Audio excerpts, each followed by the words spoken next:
Բարոյս։ Այսօր ես նկատեցի, հավշիտ երեկոյանից գիտեի, բայց այսօր արդեն տեսա նյութը, որտեղ Նիկոլ Փաշինյանը կանգնած է բեմի վրա, գյուղերից մեկում ու ելույթ է ունենում։ Այդ նույն բեմի վրա իմ մաման էր ելույթ ունեցել երիտասարդ ժամանակ, երբ որ ապրում էր դեռ գյուղում, Երևան չէր եկել։ Այդ նույն բեմի վրա 82 թվականին Երևանի մեջ Հանրապետական թատրոնի հետ միասին ելույթ եմ ունեցել ես։ Այսօր Նիկոլ Փաշինյանը։ Այդ գյուղը Արծաբերդ գյուղն է։ Իմ մանկության գյուղն է, իմ կարոտ գյուղն է, իմ սեր գյուղն է։ Ուզում եմ նշել, որ արծաբերդցիները յուրահատուկ տեսակ են մարդու։ Իրենց հյուրընկալությամբ, իրենց բաց սրտով։ Ու իրոք ես շատ եմ սիրում և գյուղը, և գյուղացիներին, արծաբերդցիներին, շատ եմ սիրում։ Ես հույս ունեմ, այսինքն նկատեցի, ինչ ջերմությամբ են ընդունում արծաբերդցիները Նիկոլ Փաշինյանին և հույս ունեմ, որ նույն ջերմությամբ էլ ամսի 7-ին կընտրեն 16-ին։ Ուրեմն մի բան եմ հիշել, ես մեր Արծաբերդ գյուղում մի ֆիլմ նկարել եմ 19 թվականին, ցավոք սրտի 25 թվականին չստացվեց ֆիլմը նկարահանել,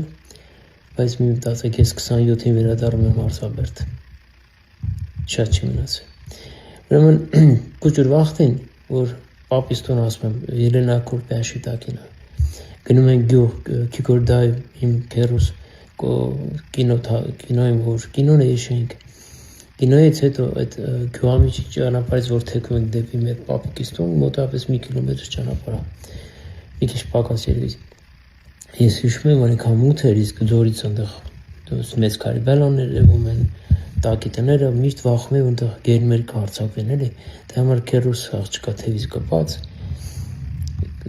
համեր աշկերից փակած, այդ մութեղ, ամբողջ կիլոմետր աշկերից փակած անցնում էինք, փոքր էի, ոչ երեխա էի։ Բայց երբ որ 25 թվականին Արծաբերդում եղա, տեսա, որ այդ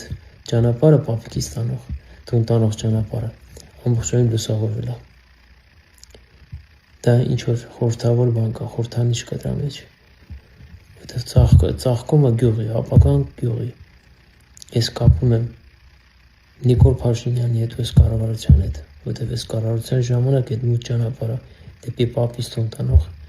լուսավորվել է։ Ինչպես որ իմ սիրելի արծաբերդցիներ, դուք հրաշք մարդիկ եք, հրաշք եք բոլորդ։ Նույն վախանդավառությամբ ուղղակի կցանկանայի, որպեսզի քվեարկեք ամսի 7-ին, 16-ին։ Լավ մնացեք, սիրում եմ բոլորդ, մինչև տեսություն։